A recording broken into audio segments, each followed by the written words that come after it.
In this class session, we're going to be talking about students with emotional and behavioral disturbances. From now on, I'll just refer to that as EBD, so you know now what I mean when I use that terminology. Um, this is a very interesting group, and unfortunately, a sort of maligned group of students because so often what comes with students with emotional behavioral problems are actions that are inappropriate for the setting, or maybe they're too extreme, can be dangerous.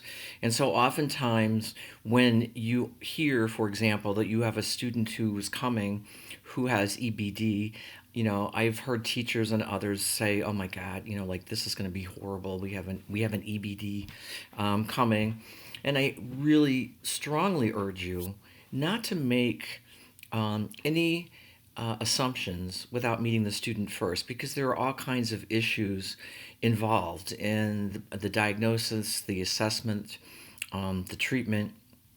A lot of things go into it, and there's like an interplay. By that, what I mean is, I guess in the purest sense, in a clinical sense, students with emotional behavioral disorders have some sort of disability dysfunction. They're hampered by, you can say it a number of ways, um, constitutional or characteristic traits that lead them to have trouble, lead them to have problems. And oftentimes you can see it pretty early in life. So let me just talk through a number of things that, to me, it forms the basis of my understanding of the profile of this kind of student. And I hope that it helps you when you're thinking about how you would enact teaching methods and strategies, because a lot of what is necessary for working with students in this population is establishing a trusting, enduring relationship the student can count on. So, and that's not oftentimes easy with students in this population. There are a lot of reasons for that, but oftentimes joining with others and using a relationship in a positive pro-social way is something that they're not familiar with, have not done before, and in many cases have never witnessed in the adult world around them. So this is just something that they don't come always predisposed to be, you know, the brown-nosed kid. It's often much the opposite of that. But I want to make sure that we don't despise a group of people, and by despise, that might have been a strong term, but meaning we sort of, the EBD people. Before we do that, I think it's important to understand that oftentimes these are students who are very misunderstood. My take on it is that a lot of these kids have what are called difficult temperaments. Okay? There are, oh gosh, I think it's 13 temperament categories. I should know that. I think it's 13 temperament categories that address all kinds of things, from attention to excitability, all sorts of things. One of the things that you might have heard is slow to warm. People who stand on the outside of a group and look in and kind of assess the situation before they get in. Okay, those temperament traits that we're born with can be punishing if it's not met with the goodness of fit, meaning a parent that understands the intent of the child versus the actions. Okay, so for kids who get really excitable, if they think there's something their mother needs to know immediately, they may run through the living room and take out a couple of lamps. Okay, and their intent was good. They wanted to talk to their mother. The execution didn't go so well. Oftentimes, what happens at the end of that pattern is the child becomes in trouble, disciplined, shamed, all sorts of things. Now, for a lot of kids, all they had in their head was, I need to tell you this. This collateral damage, don't worry about it. I got my message through. That was where they were coming from, which is a very self-referenced point of view. Not selfish, self-reference, meaning I really don't see that much outside of myself. I just see me, right? So that's pretty typical for kids, young kids especially, what I'm describing. But it's a real challenge oftentimes when the temperament is really difficult, when there's a lot of intensity to the personality, or there's a lot of eruptions and those sorts of things.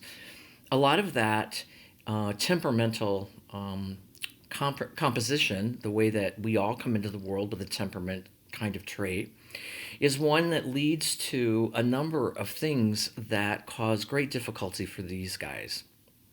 What I want to talk about first, though, is the patterns of repeated failure.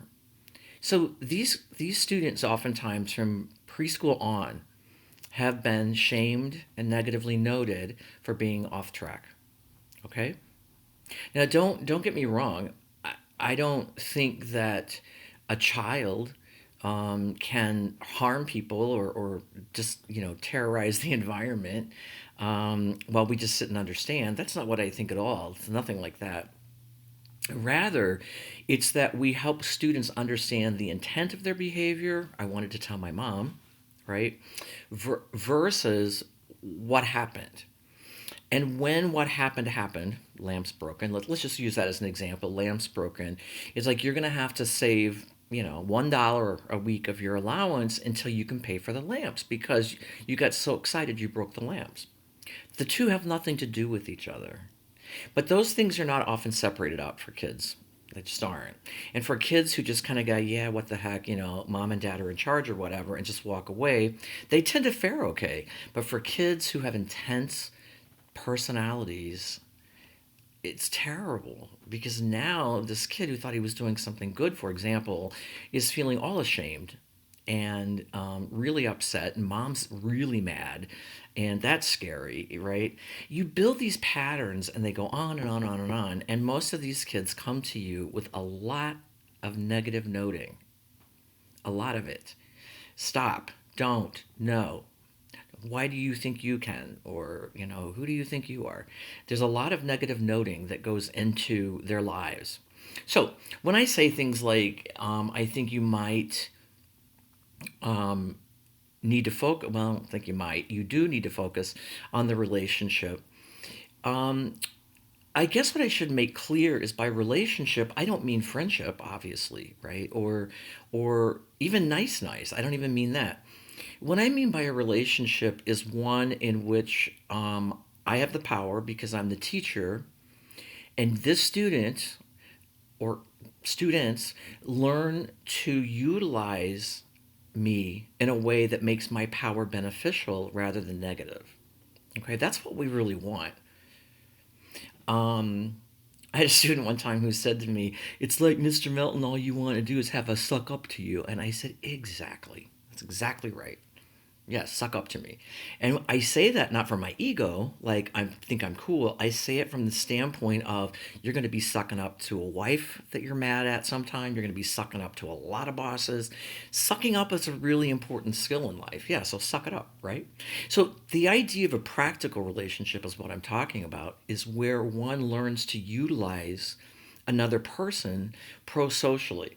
And that's something that I think we as special education teachers should be good at, really good at, and we should be able to moderate certain situations in a way that when they escalate, whatever, people who witness what we're doing understand what it means to have an emotional and behavioral disturbance. It's just so important, I don't know how to tell you, that you cannot take your ego into the classroom. You should never anyway. Well, we all take a little bit of ego, but what I mean is, if you think that you could work in a population of students with emotional behavioral disturbances and not take some hits, that's crazy because you will. You will take some hits. And a lot of times, and this again, this isn't to demonize kids with emotional behavioral disturbances. I'm just saying that a lot of times these guys can they can dig really deep. You know what I mean? Like, if you have a really big behind and it's driving you crazy and you're so self-conscious about it and you just could die, right? Some kid's going to call you a fat ass because it's like they know exactly what it takes to activate the adult. And you know, It's really amazing. I bit that bait for so long. So here's what I want you to do. When you don't take your ego in, somebody says you have a fat ass and say you shouldn't be looking at it anyway. Smile. Be done with it. Because the strategy is about activating you in the wrong way. All right. So if somebody says I'm a big, butthead, it's not a good way to activate me. That's why I said, yeah, suck up, because it's not a good way to activate me. So when you think about building relationships with this group of students, think about, burying your ego as much as you can for the day, and don't let anything get you. I mean, sometimes it will. And you just need to be able to disconnect at that point and walk out of the room, get a drink of water. In my career, it's not worth going into the whole story, but in my career, I did have a guy who literally reduced me to, it was crazy. Like, it was really crazy. He just reduced me to, I don't know, like not even tears. I was numb. It was weird. And I thought about it many times, like why it happened and how it happened and everything else. But there was just something about the subject matter, what he was throwing at me, and the way he was doing it, that it like made me feel like I was in junior high or something. It's like all the big bullies are standing around you and you're just standing there. That's sort of how I felt. So it's gonna happen at some point. And by the way, for every bad story I could tell you about a kid with emotional behavioral disorders that I've worked with, I could tell you 10 good ones. So I'm just focusing, I hope you understand, on the negative, just from the standpoint of those are the places that we really need to support. Um, so defying authority is a major issue that just kind of comes with the territory. And that's why I would really encourage you to be authoritative rather than authoritarian, okay? A person who's authoritative is someone that people know is in charge. They know they make the rules, whatever, but they're not beholden to them, okay? So it's not like they're beholden. Um, you know what I mean?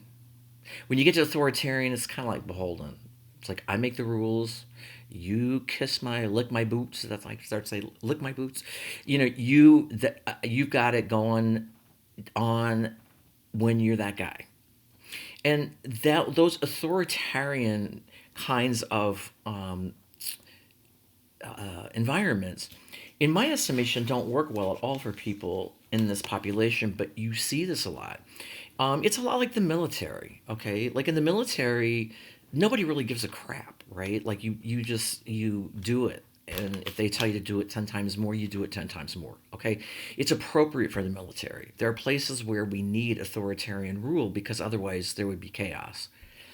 I think to avoid chaos, a lot of times in schools, environments are created that are very negative, very authoritarian. Um, Almost like I've seen people where it's really like almost I dare you to do this. Like it's almost like a pissing match. It's like you just see these people who work in places that, I mean, I've watched it where they literally are sort of taunting the student to see if they can set them off. Um, Short digression. That the controversy recently over the seclusion rooms and all of that stuff. I mean, I thought what was interesting outside of just the basic argument were just looking at people's practices, behavior management practices and the way that they worked with kids. And I thought, God, that's a pretty telling story because it sounded to me in a lot of cases that it was very negative, right? It was like, are you going to do it again? Arnie, want to go to the seclusion room? Negative, negative, negative, negative. Okay, so I can tell you from my own experience that you need to establish your authority without being like a big jerk. That's the way I did it. No, that's not true. Let me back up. That's not the way I did it. I was an assistant principal my first year. I started with I'm the authority, and that's the end of it. I mean, I'm not that kind of person, so I don't mean like I was like jerky or something to the kids, but I was sort of, I was really authoritarian. I was really authoritarian. And it didn't work. I realized that I was keeping the relationship distant, and that's what I'm saying. You got to build a relationship. I was keeping that distant by doing that. That because I just remembered when I was only remembering when I did it right, which has become authoritative. And I would say things, for example, oh, like a kid I really liked, whose marijuana fell out in the hallway in front of everybody, and I was standing there, so I had to pick it up, and I knew whose it was, whatever. Well, in Virginia, that's a 10-day exp- ex, um, 10-day suspension, automatic, and recommendation for expulsion. Oh my God, you can't even imagine more a kid I didn't want to expel, right? But that's when I was glad I had my authoritative side because, I said, this is the law. I have to do what the law tells me to do. I don't have choices about this or whatever. And we had a really good meeting.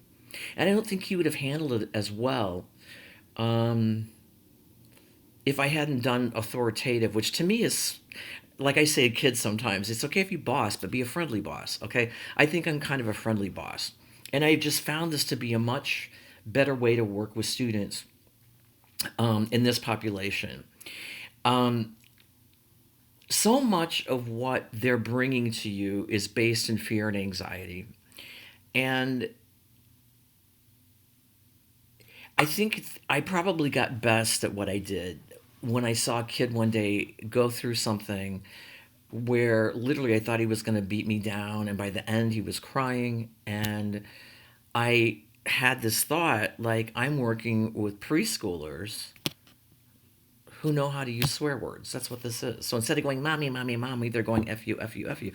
Right? So this is like preschoolers. How do you deal with preschoolers? Well, basically, when they are told no or something doesn't go right, we kind of have to soothe them till they get back on track.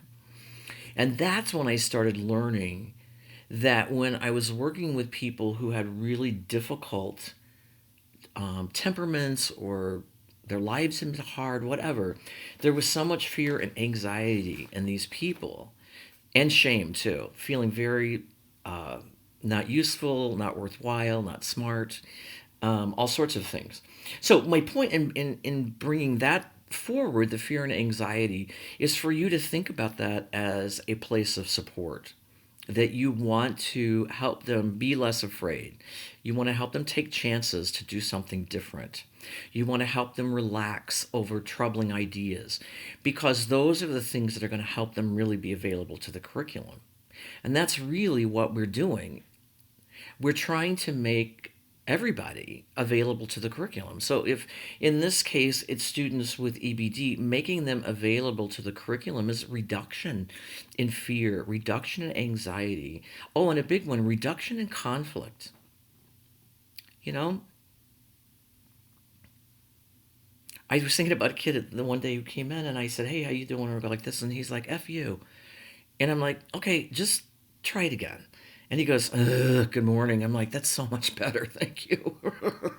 That's kind of how I dealt with things like that because during my authoritarian year, I would have said that, that's a point off your sheet or something like that. And at that point, I was just like, oh, why am I fighting? That's crazy.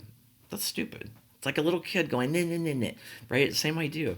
So, fear, anxiety. Let me explain why that leads me to maybe an odd turn. I'm looking at some notes, an odd turn, but just I want to comment on this briefly before I wrap up. And that is how stupid zero tolerance programs are because people make mistakes, people do dumb stuff.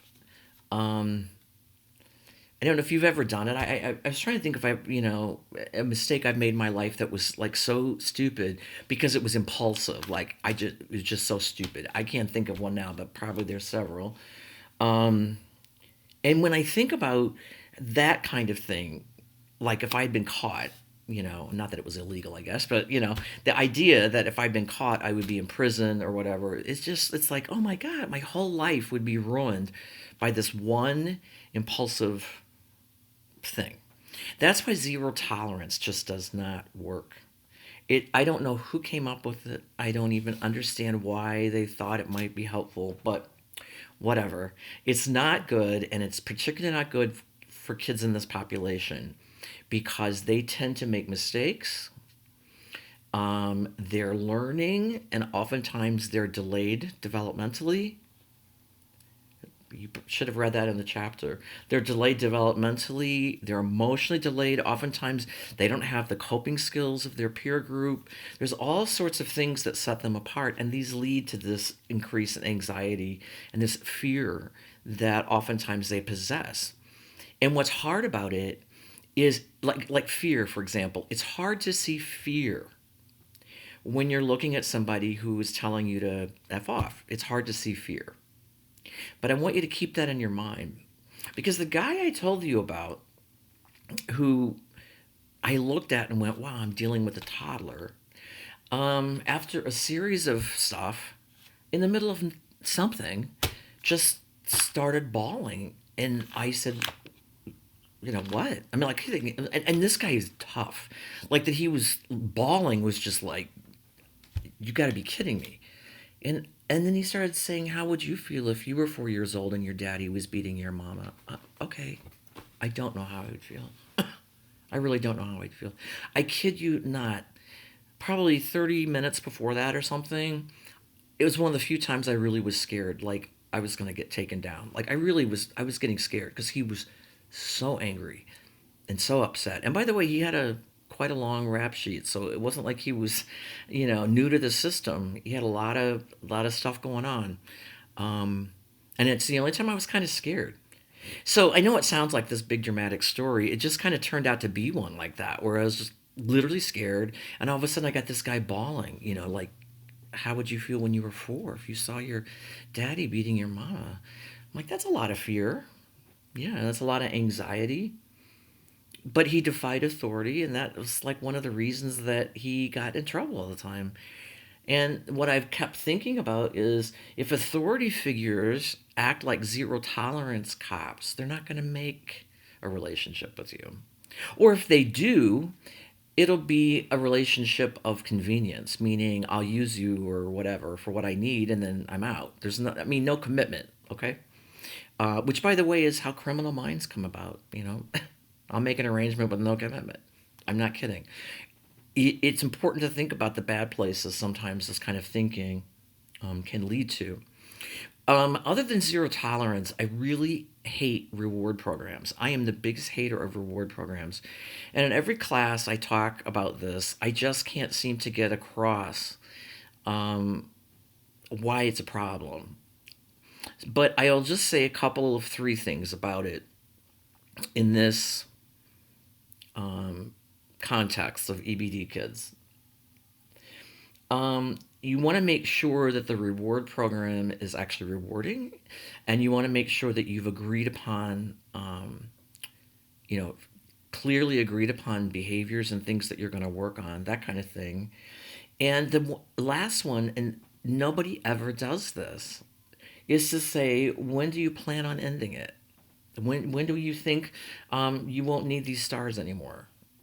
Nobody does that. These kids in special ed go on, well, actually even regular ed too. But I mean, they go on reward programs like at 3 years old, and they're like 21-year-olds and they're getting stickers. I hate it. So I know I'm in a minority. Nobody listens to me, but I do think that if you are thinking about using reward programs, what you want to be careful about is the reward system is distancing, okay? Because what I basically have to do is come to you, and then you are going to tell me if I was good enough to get my point, okay? It's externalized, first of all, locus of control. You have the power, they don't. Because, oh, by the way, well, I know, okay, they have the power, you don't. I got to keep going because I'll forget my other points. So when you're looking at how they're going to come at you, of course they're going to try to manipulate you.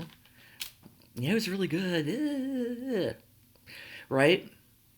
what I was thinking about a minute ago when I kind of zoned there for a second was about a class where I saw that was amazing. The teacher taught them at the beginning of the school year how to use like these behavioral programs, but she faded everything out, and kids were getting so excited because they were close to being, done.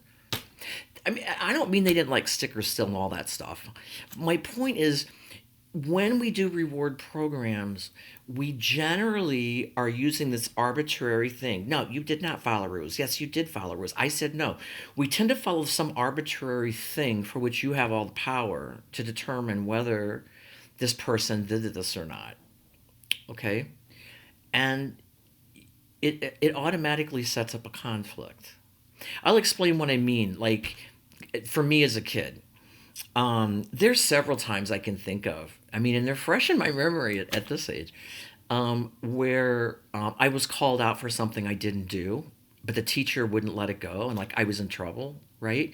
And I'm one of these weird people. I have always been this way. My younger brother would have been like, "Yeah, what the hell?" Okay, I'm just like, "This is an injustice." I was insane, really insane.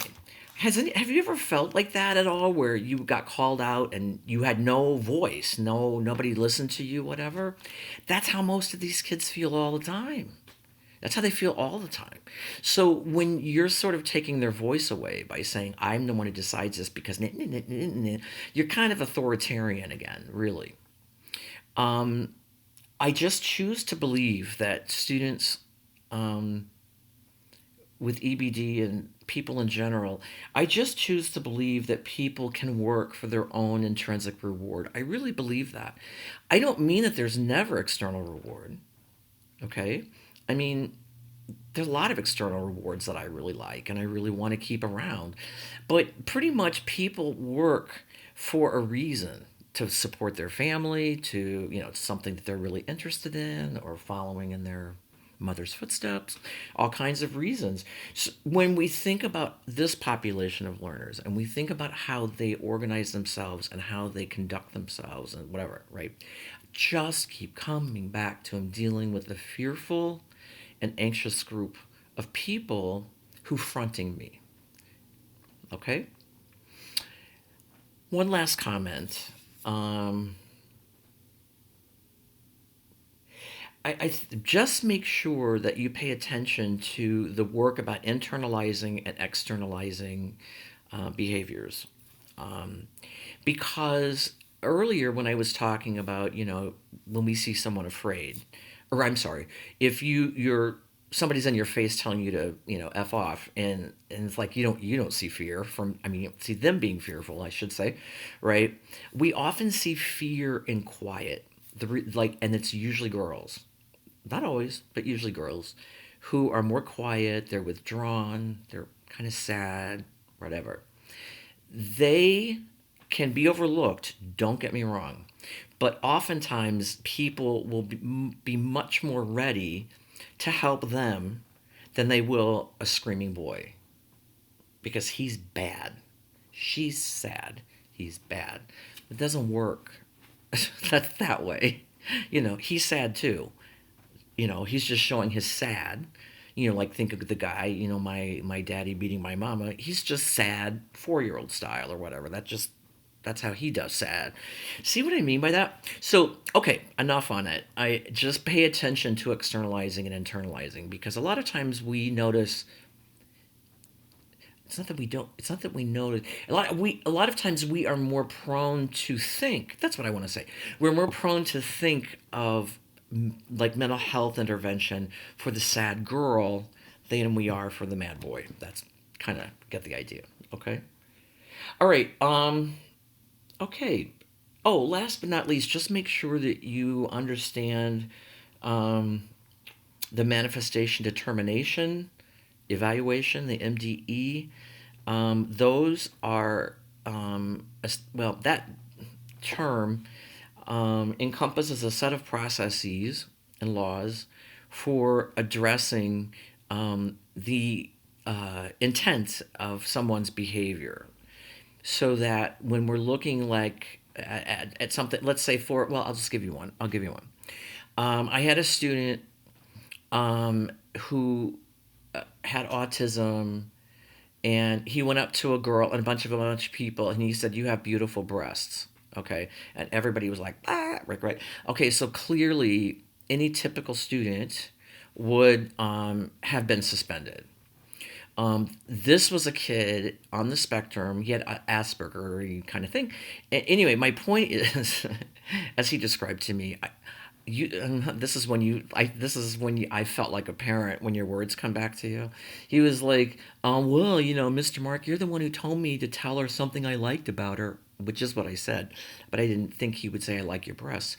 But because of his disability, MDE, or the ideas involved in that, whether the process goes on or not, it's a it's a value, I guess I would like to say, a principle that before we look at the behavior, we look at the disability, and we make certain that the behavior was separate from that.